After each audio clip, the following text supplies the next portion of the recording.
viti 2011 ishte vit kur në skenën politike doli Rilindja Demokratike Kombëtare si parti e re. Ne konkurum në zgjedhjet e parakohshme parlamentare.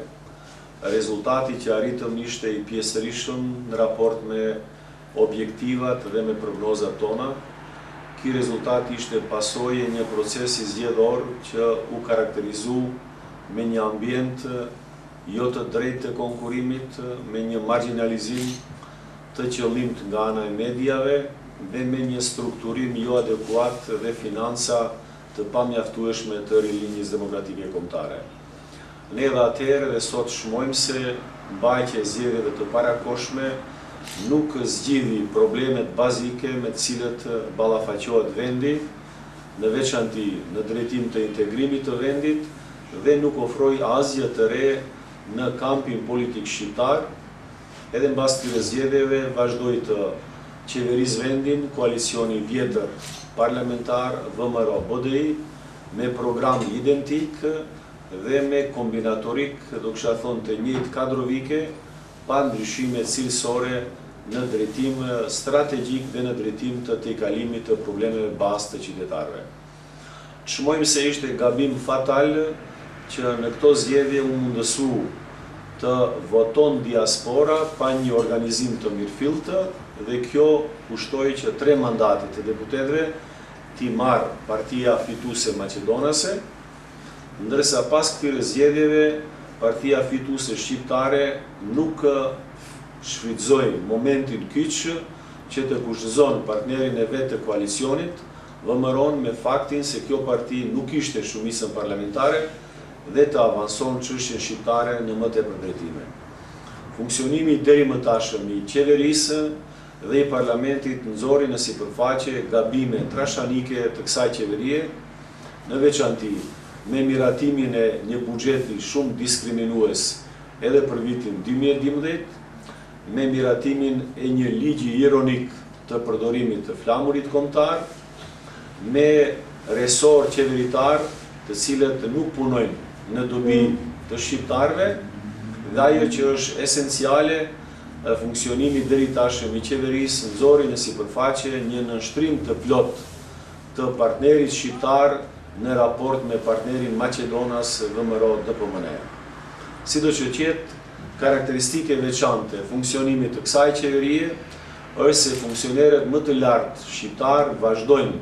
edhe më të qetë të mashtrojnë elektoratin dhe popullin shqiptar, në veçanti me nivelin e investimeve kapitale, duke mos thonë të vërtetën, vazhdojnë të mashtrojnë me të drejtat kolektive të shqiptarëve, dhe në veçanti kur nuk i spjeguan popullit shqiptar dhe qytetarëve shqiptar se pse dështoi regjistrimi i vitit 2011, regjistrim i cili në mas të konsiderueshme nxori në sipërfaqe defektin kryesor të marrëveshjes sorit, që identifikohet me faktin se me këtë marrëveshje shqiptarët janë të pagëzuar si populli 20%. Dhe pikërisht falë kësaj norme diskriminuese juridike dhe politike, ky regjistrim nuk prodhoi epilogun e dur në njërën anë, dhe anën tjetër ekzistonte rreziku i argumentuar që maqedonasit të mos dalin shumicë në Maqedoni si rezultat i faktit se një numër i konsiderueshëm i maqedonasve tashmë të i kalon shifrën për mbi 50.000 qytetar që kanë marrë shtetësinë bullgare dhe një numër i konsiderueshëm i maqedonasve musliman tashmë identifikohen me përkatësi etnike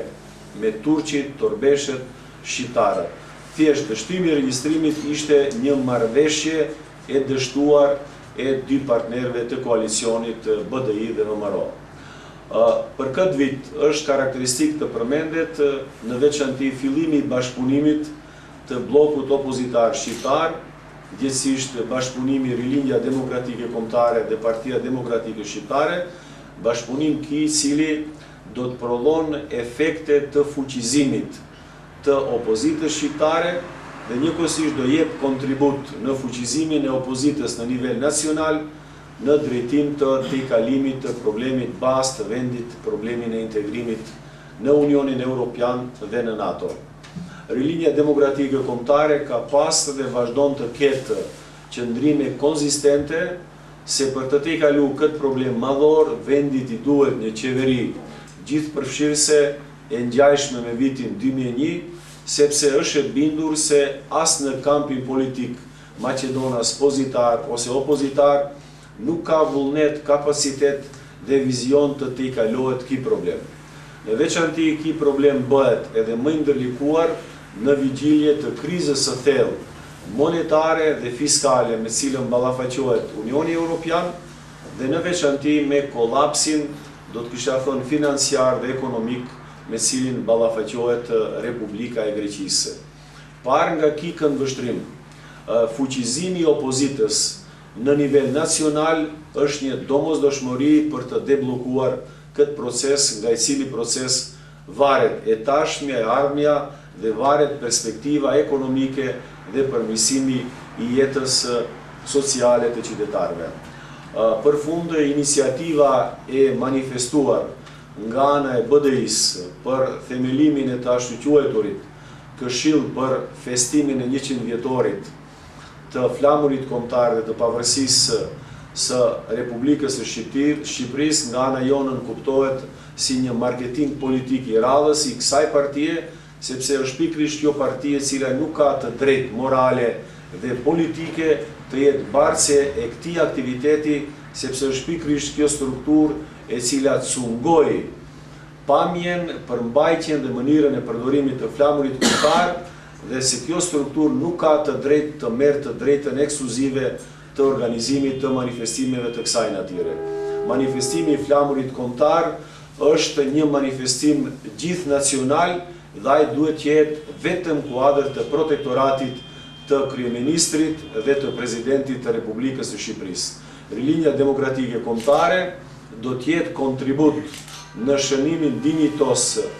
të 100 vjetorit të flamurit kombëtar dhe të pavarësisë së Republikës së Shqipërisë në të gjitha nivelet, në nivel komunal, në nivel politik, nacional dhe në nivelin mbar shqiptar.